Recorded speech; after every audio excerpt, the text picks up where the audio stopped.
정용실의 뉴스 브런치.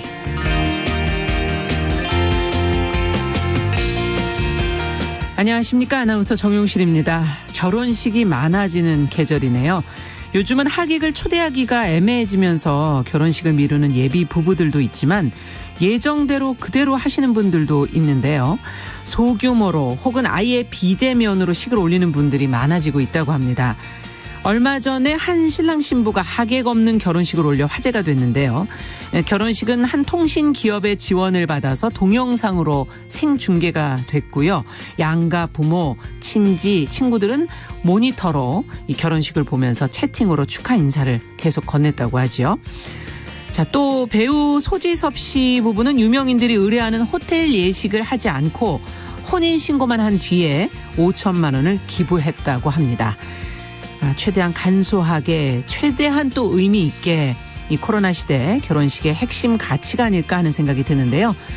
이런 문화 행사는 앞으로도 좀 확대되면 좋을 것 같네요. 원격 생일잔치, 원격 돌잔치 괜찮죠? 제사 많은 집에서는 이참에 온라인 제사 어떨까요? 4월 8일 수요일 정용실의 뉴스 브런치 시작하겠습니다.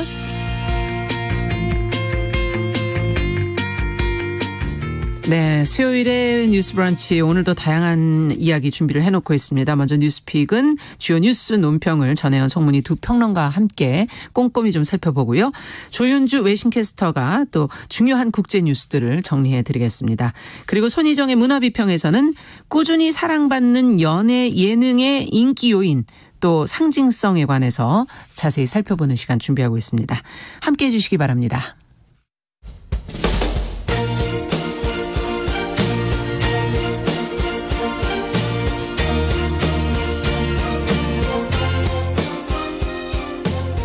여성을 위한 시사정보 프로그램 KBS 1라디오 정용실의 뉴스 브런치. 여러분의 의견을 기다립니다. 샵 9730으로 문자 보내주세요. 짧은 문자 50원, 긴 문자 100원이 부과됩니다. 네, 정용실의 뉴스 브런치는 항상 여러분들의 힘을 받아서 하루하루 이어가고 있습니다. 오늘도 벌써 들어와서 의견을 주셨는데 김경환님, 라디오 듣는 거 참 좋았던 학창 시절이 있었는데 난생 처음으로 여기에 글을 올려보신다고요. 오전에 일 나가실 때 늘 애청하고 있다고, 너무너무 듣기 좋다고 저희를 또 격려를 해 주셨네요. 열심히 하겠습니다. 최선을 다하겠습니다. 최희철님, 조혜숙님, 김윤학님, 네, 강인수님, 박현주님, 1319번님, 정동진님, 네, 많은 분들이 벌써 의견을 보내주시고 인사를 건네주셨네요. 감사합니다. 문자 KBS 콩 유튜브 라이브 열고 있는데 유튜브 라이브로도 요즘에 많이 들어오세요. 미무스완님, 청원 전주사님 이렇게 의견을 보내주셨습니다. 감사합니다. 하루하루 상큼한 뉴스 브런치 이렇게 적어주셨네요. 살구맛 송문희님, 찐감자 풍미의 전혜연님, 맛 요리사 정 셰프 저를 말씀하시는 거죠? 예. 아마 감자나면 지난번에 감자하세요 때문에 이렇게 된 거 아니에요? 지금 두 분이 웃고 계시는데 빨리 소개해 드릴게요. 더 공감 여성정치연구소의 송문희 박사님 안녕하세요. 네, 안녕하세요. 살구맛 마음에 드세요? 너무 상큼합니다. 네, 감사합니다. 입이 벌어져서 다치질 않네요. 전혜연 시사평론가 안녕하십니까? 안녕하세요. 제가 강원도 출신이라 사실 감자로 부르시는 분들이 많은데. 아니 근데 이거 좀 약간 화낼 수도 있는데. 아닙니다. 찐감자. 찐감자 맛있어요. 벌써 지치셨고 감사합니다. 네, 야, 또 더 들어오셨어요. 이놈소프님, 박재모님 이렇게 또 유튜브로 더 들어와 주셨네요. 감사합니다. 자, 어쨌든 별명이 자꾸 생기는 건 좋은 일이죠. 예. 앞으로 또 어떤 별명을 붙여주실지 지켜보겠습니다. 자, 첫 번째 뉴스는 코로나19 소식부터 저희가 좀 살펴봐야 돼요. 코로나19 지금 자가격리자에 관한 뉴스가 최근에 지금 계속 올라오고 있는데 잘 안 지키시는 분들이 좀 있는 것 같아 걱정스러운 부분도 있어요. 정부가 관리를 강화하기 위해서 손목에 밴드 도입을 지금 논의했다고 하는데 결론은 안 났거든요. 논란이 지금 이어지고 있는데 관련 내용 전혜연 평론가께서 좀 전해 주시죠. 예, 손목 밴드라는 것이 어떤 것일까 생각해 보면 전자 팔찌, 전자 발찌 이런 개념과 비슷한 원리입니다. 네. 예를 들어서 우리가 휴대전화 앱 깔아도 휴대전화 놓고 그냥 나가면 사실 파악하기 어렵잖아요. 그렇더라고요. 그런데 손목 예. 밴드를 할 경우에는 사람 몸에 부착되어 있기 때문에 이것이 스마트폰과 연동되어 있을 경우 스마트폰의 일정 거리 이상 지금은 한 10m 정도라고 하는데요. 손목 밴드를 찬 사람이 스마트폰에서 10m 정도 떨어지면 바로 모니터링하는 곳에 연락이 가게 돼서 사후 조치가 취해지게 되는 예를 들면 뭐 현장에 공무원들이 출동한다던가 이런 조치를 취하는 방안이 검토 중이라고 합니다. 예. 정부에서 이런 안까지 거론이 된 것은 최근에 이제 일부 자가격리자 중에 무단 이탈자들이 발생을 하면서 굉장히 논란이 됐기 때문으로 보이는데요. 그렇죠. 근데 이 부분이 좀 문제가 되는 부분은 좀 과하지 않느냐, 인권 침해 소지가 있다라는 지적도 나오고 있습니다.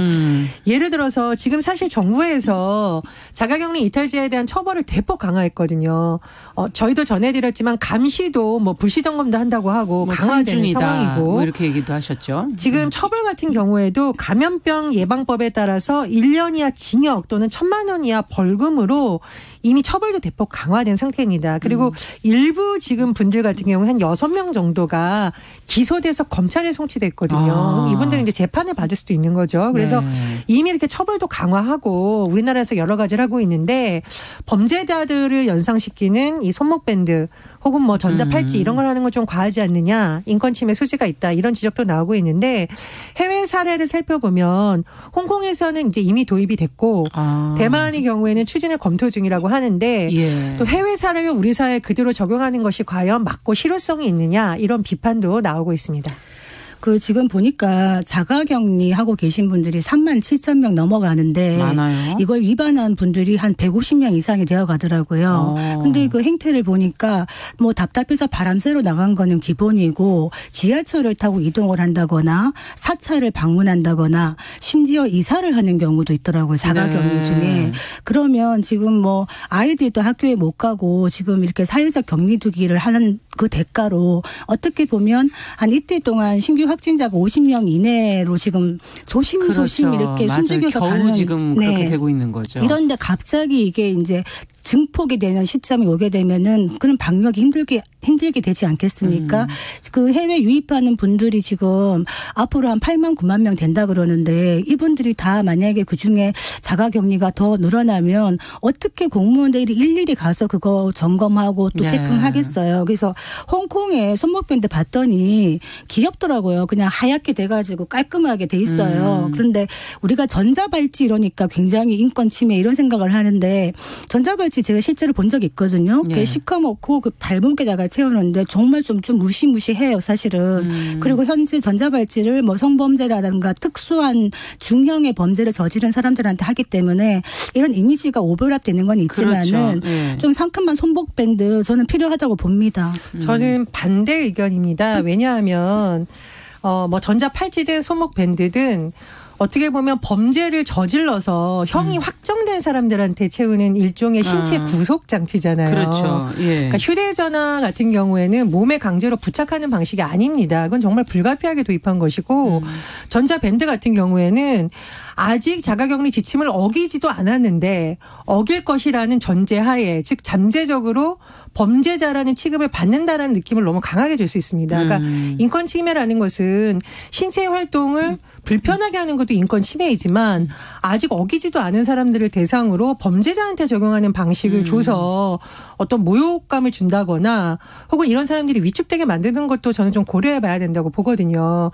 그리고 잘못하면 이렇게 사전에 뭔가를 자꾸 차단하려고 하는 강력한 뭐 조치가 가져오는 긍정 효과도 있지만 잘못하면 왜 이번에도 해열제 먹고 공항 강제로 통과한 사례가 있잖아요. 그러니까 자가격리를 하려면 일단 본인들의 신원을 파악을 하고 해야 되는데 잠적한다던가 숨어버리는 역효과도 날 수 있기 때문에 이것은 좀 정부에서 신중하게 검토해야 된다. 저는 이렇게 생각합니다. 저는 이게 뭐 일단 전자발찌 부착하려고 그러면은 시행령이나 시행규칙 갖고는 안 되고 법적인 근거부터 마련해야 될 거예요. 그리고 기본적으로 또 그런 장비를 다시 만들어야 되는 것 아닙니까? 그렇죠. 그런데 저는 뭐 물론 인권 중요하고 신체의 자유를 구속하는 부분이 있기 때문에 중요합니다만 법익 형량이라는 게 있거든요. 이 자가격리자의 어떤 인권이 더 중요한가 아니면은 이 사람이 나가서 어기고 나갔을 때 대중에게 미치는 대중의 건강권, 생명권 이런 거하고 비교했을 때 저는 뭐 크게 과하다는 생각은 들지 않습니다. 그런데 이미 불시 점검을 한다던가 휴대전화 앱을 하고 있는 방법을 하고 있다는 거죠. 저는. 그리고 경찰에서 충분하다. 고발해서 형사 처벌한다 그러고 만약에 이게 정말로 명백하게 잘못된 것으로 밝혀지면 검찰에서 징역형을 무조건 구형을 하겠다 이런 방안까지 나오고 있거든요. 그래서 저는 너무 과하면 오히려 본래의 취지가 훼손될 수 있다. 그래서 과유불급이 될 수도 있다. 네. 이렇게 봅니다. 많은 분들은 박세영님께서는 어쨌든 국민의 생존이 걸려서 자가격리를 제대로 한다면 이런 얘기가 나왔겠는가 하는 의견들이 대체적이시고 0335번님께서는 손목밴드 벗어놓으면 어떡하냐. 그래서 거기까지는 저희도 생각을 안 해봤는데. 벗으면 답이 없죠. 네. 하여튼 다양한 의견들을 주셨습니다. 앞으로 좀 더 고민과 논의가 조금 더 필요한 게 아닌가 하는 그런 생각도 드네요. 자, 이 코로나19랑 관련해서 지금 긴급 재난지원금 저희가 뭐 거의 매일 지금 다루고 있는 주제이기도 한데 국민적인 관심도 지금 상당히 높은 상황이고 가구 단위로 지급을 한다라는 얘기가 이제 언급이 되면서 그렇다면 가정폭력, 뭐 경제 문제 때문에 가정이 지금 흩어져 있는 경우 이렇게 그래서 또 쉼터에서 지내는 계층들 이들은 어떻게 되는 거냐 하는 그런 지원이 되는 거냐 하는 지적들이 나오고 있거든요. 송 박사님께서 관련 내용을 좀 정리해 주시죠. 그러니까 우리나라 복지체계의 기준이 가구를 중심으로 하거든요. 그러니까 네. 어떤 세대원을 이루고 있는 가구를 정상적인 하나의 기준으로 생각하는 거예요. 그러다 보니까 지난달에 그 29일 기준으로 세대별 주민등록표에 같이 되어 있으면 한 가구입니다. 아, 주민등록. 네. 한번 등본 떼보시면 같이 있으면 우리가 간 가구구나 생각하시는데 내가 부양하고 있는 부모님이 다른 집에 사시잖아요. 그러면 또 가구 수가 달라집니다. 가구로 생각 안 하는데 다른 곳에 살고 있더라도 이제 부모와 자녀 관계는 또 한 가구로 봅니다. 아, 다른 곳에 살아도. 네, 조금 예. 복잡하죠. 그런데 그러네요.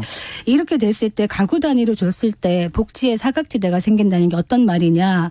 예를 들자면 가정폭력의 피해자인 여성 뭐 아내나 아니면은 그 아이들, 자녀들. 미성년 아이들 그런 분들이 쉼터로 가서 생활을 한단 말입니다. 그런데 가구별로 주면은 가장에게 이게 지급이 되면 이들이 찾아서 줄까요? 안 주죠. 또 다른 예는 중증 장애인이 시설에 입소해서 있어요. 그런데 가구는 가족들하고 같이 되어 있는 거예요. 그렇겠죠. 주민등록에는. 그러면 이분들이 돈을 받아서 줘야 되는데 받을 수 있을지. 또 다른 예는 만약에 이혼을 하고 엄마가 혼자 아이를 키우고 있어요. 예. 그러면 남편에게 가서 그 돈을 달라고 했을 때 줄까요? 그러니까 이런 여러 가지 문제들이 있기 때문에 가구를 기준으로 하는 거에 사각지대가 생길 수 있다는 이런 문제 제기가 있는 겁니다. 그렇군요. 네. 그러면 어떻게 해야 될까요? 이렇게 소외된 계층을 위해서 어떤 배려가 필요하다고 보십니까? 저는 이렇게 가구 수를 기준으로 하는 것이 뭐 대다수의 어떤 통계를 내는 데 있어서 효율적이라고 판단을 했기 때문에 행정도 계속하고 있지만 사실 복지는 가장 시급한 층을 위해서 1차적으로 돼야죠. 빨리 돼야 되는 거거든요. 네. 그런데 우리나라에서 가족을 결혼으로 이루어진 어떤 기준으로 하다 보니 이런 사각지대가 발생한다는 그런 곳이 굉장히 많습니다. 예를 들면 아까 말씀하셨듯이 우리나라 가정폭력 때문에 여성 자매가 집에서 쉽게 말하면 탈출한 거죠. 탈출해서 서울에서 자매가 살고 있는데 가구를 기준으로 하다 보니 아무런 혜택을 못 받는 겁니다. 그래서 그분들이 인터넷에 그런 모임을 만들어서 글을 올려서 굉장히 좀 관심을 모은 경우도 있었고요. 네. 그리고 제가 더불어서 드리고 싶은 말씀은 우리나라가 기초수급자를 할 때도 부양가족이 있는 경우에는 수급 대상자가 안 대상자가 되죠. 빠지는 것 때문에 예. 굉장히 심각한 문제가 많이 발생했었습니다. 계속 문제 지적이 있는데. 예를 들면 정말 마음 아픈 사례고 언급드리기 조심스러운데요. 중증 장애인이 부모가 있는 경우에 자녀들이 사실 주소는 같이 돼 있고 부양 능력이 있지만 버리다시피 하는 경우도 있었습니다. 그런데 부모들이 내 아들이 나를 부양하지 않는다. 내 딸이 나를 버리고 갔다라는 것을 증명을 해야만 된다라 해서 이 법을 불효자 증명법이다. 이렇게 비판이 나온 적도 있습니다. 그래서 행정도 굉장히 지금 고려해야 될 것이 많고 코로나19로 뭐 공무하시는 분들이 굉장히 어려운 시기이지만 정말 하루하루가 살아가기 힘든 뭐 중증 장애인이라던가 사회의 많은 혜택에서 제어되어 있는 가정폭력 피해자, 뭐 쉼터에 가 있는 분들 그렇죠. 이런 분들에 대해서 좀 현장에 대한 조사가 이루어져야 되지 않을까 그렇게 봅니다. 어차피 줄 돈이고 이것이 사실은 생계지원금의 성격을 갖고 있지 않습니까? 지금 나라 빚이 1,700조를 돌파한다. 뭐 재정 건전성이 위험하다. 이런 얘기하면서도 할 수밖에 없는 것은 그만큼 생계가 막막한 분들이 많기 때문인데 이왕 줄 거면 좀 빨리 줘라. 지금 이거 통과돼서 주려면 5월 달이나 돼야 된다 그러는데 굉장히 긴 기간입니다. 그러네요. 네. 아직도 시간이 많이 남아 있군요. 계속 좀 더 혹시나 그 복지의 손길이 닿지 않는 곳이 있는지 저희는 계속 좀 살펴보도록 하겠습니다. 지금 여러 의견들이 오셨는데 해주셨는데 그 손목 밴드는 법기 어렵게 돼 있다고 7319번님께서 지금 손목 밴드에 관련된 내용들을 의견을 많이 주셨는데 대체적으로는 손목 밴드를 하는 것이 과하지 않다. 지금 그만큼 국민 개인의 문제 그 어떤 건강의 문제, 건강권의 문제가 중요하다는 의견들을 많이 좀 주셨네요. 자, 세 번째 뉴스로 저희는 가보겠습니다. 뇌사로 사망한 9살 어린이가 7명에게 새 생명을 주고 지금 세상을 떠났다는 소식이 보도가 됐어요. 관련 내용 저희 좀 자세히 들여다보고 싶은데 전혜연 평론가께서 좀 전해주시죠.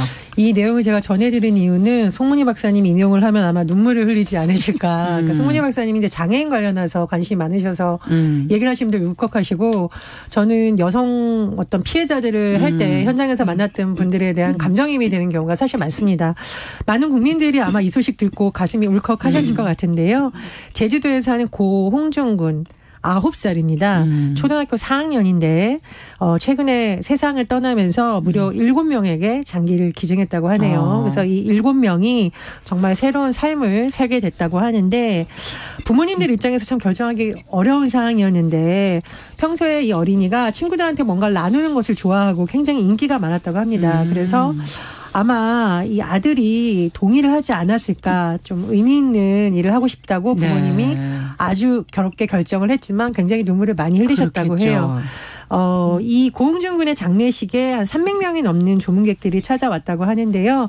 고인의 명복을 저희도 다시 한번 빌고 또 이번 일을 계기로 많은 분들이 장기 기증에 대해서도 좀 많은 관심을 가져주셨으면 합니다. 네. 뭐 듣고 계실지 모르겠습니다만 그 고흥준 학생의 그 부모님이 들으신다면 정말 어떤 말로도 위로가 될 수 없겠지만 감사하다는 인사 드리고 싶고 이 기사를 보고 사실 아까 눈물바람 한번 하고 돌아왔습니다. 이게 아이를 키우는 부모님의 입장에서 그 9살짜리 아이가 갑자기 세상을 떠났을 때 장기 기증까지 선택했을 때 얼마나 많은 그 마음의 먹먹함이 있었을까 그렇죠. 이 생각이 드는데 어떤 애니메이션에 그런 거 있죠. 사람이 언제 정말 죽는가.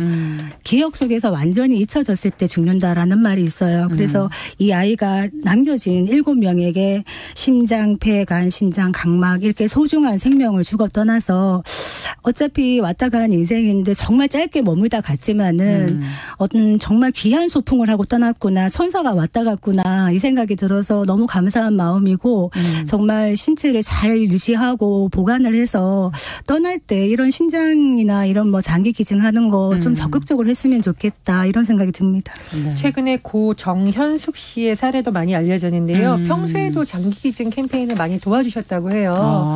그리고 살아생전에 이미 2008년에 장기 기증 희망 등록을 서약을 하셨다고 합니다. 그래서 그렇죠. 이게 서약서가 쓰는 게 있죠. 예, 그렇습니다. 예. 그래서 이분이 이제 좀 갑작스럽게 세상을 떠나시게 됐는데 그 남편분이 평소 아내의 뜻을 잘 알았기 때문에 또 장기 기증을 한 사례도 있습니다. 그래서 굉장히 많은 분들이 감사했다고 하는데요. 우리가 사람이 세상을 떠나는 걸 별이 된다, 하늘나라로 간다라고 비유를 하잖아요. 이런 분들이야말로 정말 하늘나라로 가서 별이 되지 않았을까 그러네요. 그런 생각이 듭니다. 네. 자, 정용실의 뉴스 브런치 더 공감 여성정치연구소 송문희 박사 또 전혜연 시사평론가와 함께 뉴스픽 진행하고 있습니다. 사이로 총선을 바라보는 오늘의 시선. 네. 자, 이번 주 코너 속의 코너 저희 진행하고 있습니다. 4.15 총선과 여성 정치에 관한 이야기 하나씩 저희가 풀어가고 있는데 어제 그제 여성 공천을 늘려야 하는 이유는 어디 있는지 여성 공천의 현황까지를 저희가 짚어봤습니다. 그렇다면 역대 국회 중에서 여성 비율이 가장 높았다고 평가받는 20대 국회 여성 의원들의 의정 활동은 전반적으로 어땠는지 그 성과와 한계 그리고 앞으로 남겨져 있는 과제는 무엇인지 두 분께 좀 여쭤보겠습니다. 네, 전혜연 평론가께서 먼저 얘기를 좀 해주시겠어요? 예, 20대 국회 여성 의원 비율 17%입니다. 그래서 네. 사실 비율상으로는 많지 않은데요. 그래도 의정활동을 잘했다라는 평가를 뭐 언론에서도 객관적으로 분석을 하기도 했습니다. 한 언론에서 분석을 했었는데요. 상임위원회던가 회의 출석률, 법안 통과율 등을 분석해봐서 26명 정도를 우수위원으로 일단 선정을 했었는데 예. 그중에 상당수가 20대 젊은 의원들도 있었고 여성 의원들이 다수를 차지했다고 하네요. 제가 뭐 지금 선거 중이라 이름을 일일이 거론할 수는 없겠지만 여성 의원들이 이 26명 중에 8명이 차지를 했었고 네. 또 생활이라든가 복지라든가 뭐 가정폭력 문제 또 여러 가지 여성들을 보호하는 법안을 상당히 활발하게 발의했다 이런 통계가 나와 있습니다. 사실 미디어에서 여성 의원들을 일부 여성 의원들의 모습이 너무 부각이 되다 보니 법안을 발의한 것은 많이 알려지지 않았거든요. 그러네요. 그래서 이번 기회에 통계적으로 봤을 때도 여성 의원들이 굉장히 의정활동을 열심히 하고 있다. 이렇게 한번 조명한 것은 좀 의미가 있다고 봅니다. 네. 어떻게 보십니까? 20대 국회에서 가장 눈여겨볼 수 있는 게 여성폭력 방지법이 드디어 시행이 되었다. 예. 네, 2019년 크리스마스 12월. 지나고 나서 그 다음 날부터 아마 됐을 겁니다. 네. 그래서 여성폭력 방지법이 시행되기까지 시간이 걸렸지만은 이 기본법으로서 어떤 여성폭력 방지법이 생겨난 거에 대해서 저는 긍정적으로 보는데 이 법안에 대해서 제가 조금 한계를 말씀드리고 싶은 것이 이 여성폭력 방지법이 처음에 들어갈 때는 어떻게 들어갔냐면 성별에 기반한 폭력으로 들어갔습니다. 네. 원래가. 그런데 어떻게 바뀌었느냐. 국회 법사위에서 성별에 기반한 여성에 대한 폭력으로 바뀌었습니다. 그러니까 어떤 폭력이라는 부분이나 이런 거는 사실 남녀를 불문하는 것이거든요. 네. 그러니까 실제로 매 맞는 아내 이야기가 많고 물론 많은 범위를 차지합니다만 매 맞는 남편도 증가하고 있다는 겁니다. 그리고 실제로 매 맞는 남성에 대한 이야기를 쏙 빼고 성별에 기반한 폭력에서